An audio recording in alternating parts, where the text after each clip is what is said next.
दोस्तों की हाल चाल है तुहाडा तबीयत से ठीक होगी उम्मीद करदा तुसी देख रहे हो अपना देश पंजाब टीवी ते मैं तुहाडा मेज़बान मोहम्मद नदीम खरल ते अज तुहाडे वास्ते बड़े दोस्तों दियां कॉल्स भी सन मैसेज भी सन कि हाजी सईद अहमद खान हुत्याणा आल बैफलो एसोसिएशन के सदर और चेयरमैन जनाब पत्तो की ते सारा लैके जिन्ने भी खूबसूरती के मुकाबले होंदे ने जिन्नियां भी मिल्किंग दियां एवरेज दियां दुध के मुकाबले होंदे ने सईद अहमद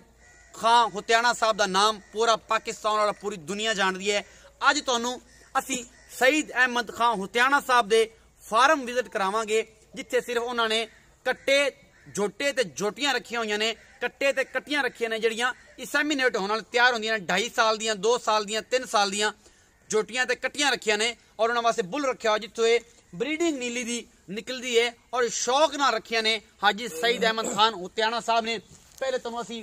फार्म विजिट करावांगे कट्टे ते जोटियां विखावांगे फिर उन्होंने उत्थे जेडे ओनर ने जेडे इस मौजूद बंदे ने जेडे इस फार्म नू चला रहे हैं और उन्होंने जेरी निगरानी चल रहा है उन्होंने मैनेजर ला लो उन्होंने सैकटरी ला लो उन्होंने मझां दे साडे मुंशी ला लो उन्होंने गल्लां भी होणगियां सारियां तुहानू कट्टियां भी विखावांगे तुहानू मेरे पिछे नज़र भी आ रही है तुहानू ब्रीडर भी विखावांगे। अज वाला इंटरव्यू बेहद लाजवाब होने वाला है और तुसी देखना है कि नीली की पहचान और नीली दियां मझां सारी मैं विखावांगा और तुसी एक एक कर कट्टी वेखनी है कि ऐसियां कट्टियां ए जे छोटे ये वखरा सारा टालिया होया है जिहड़ी दूजियां मझां दे वड्डियां ने जिहड़ी दुध वालियां ने वो उन्होंने अपने दूसरे फार्म च रखिया ने बाखड़ियां एक पासे रखिया ने कट्टे कट्टियां एक पासे रखिया ने दुध वालियां एक पासे रखे ने। तो कैमरामैन साहब जरा जोटियां विखाओ जोटियां की तादाद भी विखाओ ये किन्नियां ने ते ए ताया जी नूं पुछांगे जोटियां किन्नियां ने। ए जनाब ए सारे नीली दे ब्रीडर कैमरामैन थोड़े लेंथ लंबी करो लेंथ लंबी करो ए जी ब्रीडर नीली दे ए कट्टा है जी पहला नंबर ते तुहानू दिखांदे पे ये फॉर सेल नहीं ने ये सिर्फ शौकिया तुहानू मैं विखा रहा ए एक कट्टा फिरदा जी ये मुंह खीरा है ये दोंदा है ये चौगा है ये जो भी है ए जनाब तुसी सिंगियां ए कट्टी वेखो एक नाल मेरा कैमरामैन तुहानू दिखा रहा है निक्का निक्का सिंह मुंदरियां रंगियां बिल्लियां अखां या कालियां तुहानू मिलणगियां जिवें हमेशा कहंदा हुन्ना कि जनाब नीली दियां पहचाना ने ए जनाब कट्टियां और ये बेहतरीन फुल बरीक पुछला और पूरे खुडे और एक हड्डी दियां जोटियां और कट्टे कट्टियां बड़े आला नस्ल दे ए जनाब जानवर हाजी सईद अहमद हुत्याणा साहब उन्होंने दे फार्म दे विच तुहानू असीं जोटियां ते कट्टियां दिखा रहे हैं। ये जनाब कट्टे भी ने चोटियां भी ने ये सारियां 2-2.5 साल की उम्र दे विच जनाब ये कट्टियां और बड़ियां खूबसूरत बड़ियां आला नस्ल दियां ये जनाब जोटियां और जनाब जोटे दे विच फिरदे ने ये बड़े आला और कमाल ये आला और कमाल ये नस्ल दे जनाब जानवर हाजी सईद अहमद हुत्याणा साहब ने नीली दे बादशाह ने और ये नीली दा एक नाम रखण वास्ते जेड़ा नाम आखिर रह जाएगा हाजी सईद अहमद हुत्याणा साहब के फार्म दे विचों ही आला ब्रीडिंग और बेहतरीन नस्ल दियां जनाब ये कट्टियां जोटियां ये प्योर नीली ये इन्हां दे कोल इन्हां तो बाद खत्म है पूरा पाकिस्तान इस चीज़ का गवाह है पूरा पाकिस्तान इस चीज़ का गवाह है कि हाजी सईद अहमद हुत्याणा साहब दे कोल जेड़ा माल है वो प्योर नीली है और प्योर नीली तो बगैर कुछ भी नहीं है। कुछ कट्टियां दे इंसेमिनेट ने कुछ जोटियां तो गबड़ा ने कुछ असरा ने और कुछ होंदियां पईयां ने तुहानू लास्ट तक ब्रीडर भी विखावांगे। ए सारा कुछ ऐसा नायाब तुसी सीन अज तक नहीं देखा होएगा और इंशाल्लाह मैं दावे ना कह सकदा कि जनाब पाकिस्तान लैवल ते अगर सब तो पहले और सब तो आखिर ते चंगियां नस्ल दियां मझां है ने तो हाजी सईद अहमद हुत्याणा साहब को ने और पूरी दुनिया और पूरा पाकिस्तान इस चीज़ को जानता है ये झूठ नहीं है। और अगर जेड़ा बंदा कहे कि नदीम भाई नहीं साढ़े को भी चंगियां ने तो हाजी सईद साहब मैनू कमेंट सैक्शन दसे मैं हाजी साहब का नंबर देंगा और लोग इस चीज़ को जानणगे कि हाजी सईद अहमद हुत्याणा कौन ने और इन्हां दे कोल किस तरीके दियां ये जनाब जोटियां है ने। ते असीं जनाब कोशिश करने हैं कि जी खड़ियां ने तो वो भी विखाइए तो जड़ियां बजदियां ने वो भी विखाइए। टैग ला छड्डे ने हाई साहब ने केड़ी मां दी केड़ी कट्टी है इस मां दी इहदा दुध दा रिकॉर्ड किन्ना सी हर चीज़ का उन्होंने रिकॉर्ड रखा होया है सारियां दे कन्नां ते टैग ला दिते ने इन्हां जोटियां दे और एक तो एक मुंदरी जोटी कट्टियां दे थण नस्लां खुड्डे तुसीं आप वेखने ने ए सारियां चीज़ां जांदियां ने और असीं तुहानूं एक एक कट्टी विखांदे पे हैं कोई गब्बण है कोई असर है कोई सूण वाली है तुसीं आप वेखदे पे हो एक तो एक सोहनी कट्टी कैमरामैन साहब अगे आ जाओ छड़ दो उधर कोई कट्टी नहीं है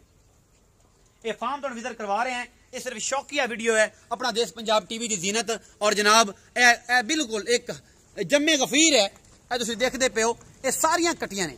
ते ए जे नज़ारा सिर्फ अपना देश पंजाब टीवी की टीम तुहानूं दिखा सकती है ਇਹ ਜਿਹੜੀ ਜੋਟੀਆਂ ਜਾਂਦੀਆਂ ਪਈਆਂ ਨੇ ਕੱਟੇ ਤੇ ਕੱਟੀਆਂ ਇਹ ਬੜੀਆਂ ਆਲਾ ਨਸਲ ਦੀਆਂ ਜਨਾਬ ਇਹ ਜੋਟੀਆਂ ਔਰ ਇਹ ਸਾਲੇ ਛੱਡ ਕੇ ਇਹ ਜਾ ਰਹੀਆਂ ਨੇ ਇਧਰੋਂ ਇਹ ਤੁਰੀਆਂ ਜਾਂਦੀਆਂ ਨੇ ਸਾਰਾ ਕੁਝ ਮੇਰਾ ਕੈਮਰਾਮੈਨ ਤੁਹਾਨੂੰ ਇਹ ਨਜ਼ਾਰਾ ਦਿਖਾ ਰਿਹਾ ਹੈ ਇਹ ਸਾਰੀਆਂ ਕੱਟੀਆਂ ਆਪਣਾ ਦੇਸ਼ ਪੰਜਾਬ ਟੀਵੀ ਦੀ ਜ਼ੀਨਤ ਨੇ ਅਸੀਂ ਤੁਹਾਨੂੰ ਆਖਰ ਤੇ ਇੱਕ ਵਾਰੀ ਕੱਟੀਆਂ ਵਿਖਾਵਾਂਗੇ ਇਹਨਾਂ ਵਾਸਤੇ ਜਿਹੜਾ ਬੁੱਲ ਰੱਖਿਆ ਹੋਇਆ ਹੈ ਉਹ ਵੀ ਅਸੀਂ ਜਨਾਬ ਤੁਹਾਨੂੰ ਵਿਖਾ ਕੇ ਅਸੀਂ ਕਰਨਾ ਚਾਚਾ ਜੀ ਨਾਲ ਗੱਲਾਂ ਚਾਚਾ ਜੀ ਨੂੰ ਪੁੱਛਣੇ ਆ ਇੱਥੇ ਨਾਲ ਟੁਰਦੇ ਫਿਰਦੇ ਚਾਚਾ ਵਾਕਈ ਨੀਲੀ ਦੀਆਂ ਨੇ ਜਾਂ ਇਹਦੇ ਵਿੱਚ ਕੋਈ ਹੋਰ ਵੀ ਨਸਲ ਪਾ ਦਿੱਤੀ ਜੇ ਜਾਂ ਕੋਈ ਕੱਟਾ ਨਵਾਂ ਲੈ ਆਂਦਾ ਜੇ ਇਹ ਕੱਟਾ ਇਹਨਾਂ ਦੇ ਕੋਲ ਹਾਜੀ ਸਾਹਿਬ ਦਾ ਬਰੀਡਰ ਇਹ ਖੜਾ ਹੈ ਜਿਹੜਾ ਇਹਨਾਂ ਛੋਟੀਆਂ ਵਾਸਤੇ ਹਾਜੀ ਸਾਹਿਬ ਨੇ ਰੱਖਿਆ ਹੋਇਆ ਹੈ ਇਹ ਜਨਾਬ ਇਹ ਬਰੀਡਰ ਹੈ ਇਹ ਬਰੀਡਰ ਹੈ ਔਰ ਇਹ ਜੋਟੀਆਂ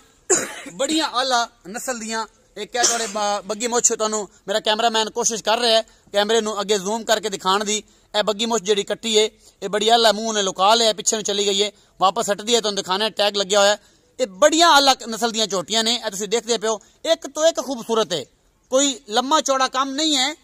ये जनाब प्योर नीली अगर किसी देखनी है किसी ने शौकिया देखनी है विजिट करनी है तो जनाब ये हाजी सईद साहब की मझां में दिखा सकदा तुहानू कट्टियां भी विखा सकदा और बाखड़ियां भी विखा सकदा ये प्योर नीली का माल है जो मैं तुम दिखा रही कोई गुंजाइश ही नहीं है नवी ब्रीडिंग की हाजी सईद अहमद का फार्म तो मैं विजिट करवा रहा और इंशाल्लाह तुहानू पसंद भी आएगा तो यह ब्रीडर है चाचे ना करना गन्ना तो मगर ब्रीडर भी साडे खड़ा रहेगा जिहड़ा इन्हां जोटियां वास्ते उन्होंने रखा होया है यह ब्रीडर की कद तुसीं वेख सकदे हो मेरे मत्थे तो उच्चा है मेरे मत्थे तो उच्चा है और जनाब असीं इत्थे खलो के चाचा जी नाल गल्लां करने ते इन्हां दे नाम भी पुछने ते इन्हां पुछने कि चाचा जी तुसीं तुहाडा की हिसाब किताब है ते ब्रीडर एडी वड्डी बलां तुसीं सांभी होई है ते इह कोई चंगी नस्ल दा होसी मैनूं लगदा ते अस्सलाम वालेकुम जी वालेकुम सलाम जी ताया जी की नाम है मोहम्मद जाफर ते ताया जी ये जेहड़ा मैं फार्म जेहड़ा विजिट है तुसीं नाल नाल तुसीं कैमरामैन साहब जोटियां जांदियां भी विखाणियां ने ये बड़ा अच्छा नज़ारा है असीं गल्लां करने जाफर ये दसो कि जेडे फार्म में खलोता हाँ जी ये फार्म किस बंदे दा है हाजी सईद खां हुत्याना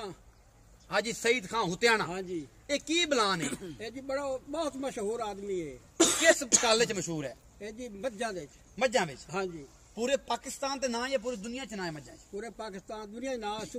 ये नीली मशहूर है जी नीली मशहूर है हाँ जी ते नीली दी मज्जां अगर किसी बंदे वेखनी होण ते पाकिस्तान विच केड़ा बंदा जिंदे कोई नीली दी मज्जां होसन इस तो बगैर कोई नहीं हाजी सईद मेरे इतला के मुताबिक जो मैं इन्हां दे बारे पढ़िया है तो जो इन्हां दे बारे मैं सुनिया है ये सुनिया है कि ये पाकिस्तान लैवल ते जेहड़े पत्तों की मुकाबले होंदे ने पाकिस्तान पूरे दे उन्हां दे सदर ने चेयरमैन ने ये जो फैसला करदे इन्हां दा मन्निया जांदा है ये गल ठीक है हां जी फर्स्ट आंदा जी ये फर्स्ट आंदा है ये पिछली बार जेहड़ा कट्टा फर्स्ट आया है जेहड़ा वो इस फार्म चो गया जी जी जेहड़ा इन्हां दा कट्टा सी भाई अली इमरान दे नाम तो हाजी सईद अहमद हुत्याना ने कट्टा जेहड़ा खूबसूरती च आया खीरियां च वो अपने इस फार्म च गया है हां जी वो इस फार्म दा कट्टा है ना जी इस फार्म दा कट्टा जेहड़ा पिछले साल खूबसूरती दा जोटियां दा मुकाबला होया है उनदे विच खीरियां दे विच जेहड़े पहले नंबर पहली पोजीशन लई है हाजी सईद अहमद खां हुत्याना उन्हां दे बड़े दोस्त ने इस फार्म विचों कट्टा गया है और जनाब पहले नंबर ते गया वो लाहौर इस टाइम जनाब किसी फार्म दे विच और किसी दोस्त हाजी साहब दे लै गए ने और जेहड़े मेरे दोस्त जानदे ने हाजी साहब नूं उस टाइम मनणगे और कमेंट भी करनगे कि बाकी हाजी साहब दा शौक सब तो ज्यादा निराला है और ये सारा कुछ अपनी नस्ल बचाने वास्ते ये नीली बचाओ मुहिम उन्होंने शुरू की हुई है असीं साढ़ विखाने हैं ते तुसीं आंदे हो कि इन्हां तो बगैर जेहड़ा है कोई नहीं जी कोई नहीं नहीं कोई नहीं है जेड़ा मज्जां दे विच शौकीन होवे हां जी जेड़ा को मर्जी आखे मैं मज्जां दे शौकीन हां हाजी सईद खां हुत्याना पहले नंबर ते आंदा असीं कट्टा विखाना है जी ते वीडियो दा आगाज करने हैं ते असीं बेहद मशहूर है चाचा जी होरां दे चाचा आ जेड़ा जाफर है उन्हां दे कि जनाब चाचा जाफर तुसीं जनाब जेड़ा है सानू टाइम दिता है ते असीं तुहानू ब्रीडर विखांदे पे जेड़ा इन्हां ने मज्जां दे वास्ते रखिया है इन्हां जोटियां वास्ते रखिया है तुसीं वेखदे पे जे केडी बलां है हां जी केडा ये बलां कट्टा है केडा बलां कट्टा है माशाल्लाह माशाल्लाह एक दो कामत जनाब है एक छोटा उन्होंने ब्रीडिंग वास्ते रखा है और कोई बड़ी आला नस्ल है कोई बड़ी आला नस्ल है कद वेखो 6 फुट बाबे तो सिर तो उच्चा है तुसीं वेंदे पै जे और बड़ा ये ब्रीडर रखा हुआ है अल्लाह पाक जिंदगी करे तो हाजी साहब दा शौक भी अनमोल है मैं ज्यादा नहीं गल्लां इधर पासे आ जा मैनूं इहदा डर कोई नहीं रस्सा चढ़ा के मेरे कांड ते होवे ते ये शौक भी अनमोल है ਅਸੀਂ ਬੇहद ਮਸ਼ਕੂਰ ਹਾਂ ਤਾਇਆ ਜੀ ਤੁਹਾਡਾ ਕਿ ਤੁਸੀਂ ਸਾਨੂੰ ਹਾਜੀ ਸਾਹਿਬ ਦੀ ਜੋਟੀਆਂ ਦਾ ਫਾਰਮ ਵਿਜ਼ਿਟ ਕਰਵਾਇਆ ਹਾਂ ਜੀ ਅਸੀਂ ਜਨਾਬ ਹਾਜੀ ਸਾਹਿਬ ਦੇ ਬੇहद ਮਸ਼ਕੂਰ ਹਾਂ ਅਗਰ ਤੇ ਹਾਜੀ ਸਾਹਿਬ ਮੇਰੀ ਇਹ ਜਨਾਬ ਵੀਡੀਓ ਸੁਣਦੇ ਪਏ ਨੇ ਅਗਰ ਇਹ ਵੇਖਦੇ ਪਏ ਨੇ ਤੇ ਜਨਾਬ ਉਹਨਾਂ ਦੇ ਵੀ ਬੇहद ਮਸ਼ਕੂਰ ਹਾਂ ਤੇ ਉਮੀਦ ਹੈ ਕਿ ਉਸ ਨਦੀਮ ਖਰਲ ਦੀ ਇਸ ਕੋਸ਼ਿਸ਼ ਨੂੰ ਇਸ ਕਾਵਿਸ਼ ਨੂੰ ਸਰਾਹਣਗੇ ਅਸੀਂ ਉਹਨਾਂ ਦੇ ਬੇहद ਮਸ਼ਕੂਰ ਹਾਂ ਤੇ ਜਨਾਬ ਆਪਣਾ ਬਹੁਤ ਸਾਰਾ ਖਿਆਲ ਰੱਖਿਆ ਜੇ ਮਿਲਾਂਗੇ ਇੱਕ ਅੱਛੀ ਔਰ ਬਿਹਤਰੀਨ ਵੀਡੀਓ ਨਾਲ ਆਈ ਜੋਟੀ ਹੈ ਜੀ ਜਿਹੜੀ ਅਸੀਂ ਤੁਹਾਨੂੰ ਉਸੇ ਦਿਨ ਸ਼ੂਟ ਕੀਤੀ ਹੈ ਹਾਈ ਸਾਹਿਬ ਦੇ ਫਾਰਮ ਦੇ ਵਿੱਚ ਜਿਹੜੀ ਹੈ ਸਾਰਿਆਂ ਦੇ ਵਿੱਚ ਤਿਆਰ ਹੋਈ ਹੈ ਔਰ ਜਨਾਬ ਤੁਹਾਨੂੰ ਵਿਖਾਈ ਹੈ ਇਹ ਬੜੀ ਆਲਾ ਨਸਲ ਦੀ ਹੈ ਔਰ ਕੈਮਰਾਮੈਨ ਸੇ ਜ਼ਰਾ ਇਹਨੂੰ ਜ਼ੂਮ ਕਰਕੇ ਐਵੇਂ ਵਿਖਾ ਦਿਓ ਇਹਨਾਂ ਦੇ ਫੋਟੋਜ਼ ਬਣਾ ਲਓ ਉੱਪਰ ਲਗਾਏ ਜਾ ਸਕਣ ਔਰ ਜਨਾਬ ਹਾਜੀ ਸਾਹਿਬ ਦੇ ਫਾਰਮ ਦੇ ਵਿੱਚ ਜਨਾਬ ਮੱਝਾਂ ਔਰ ਇਹ ਸਾਰਾ ਕੁਝ ਆਪਣਾ ਬਹੁਤ ਸਾਰਾ ਖਿਆਲ ਰੱਖਿਆ ਜੇ वीडियो लाइक शेयर ते कमेंट जरूर करना है जनाब भरा नूं दिओ इजाजत पाकिस्तान जिंदाबाद पाक आर्मी जिंदाबाद ते अपना देश पंजाब टीवी पाइंदाबाद।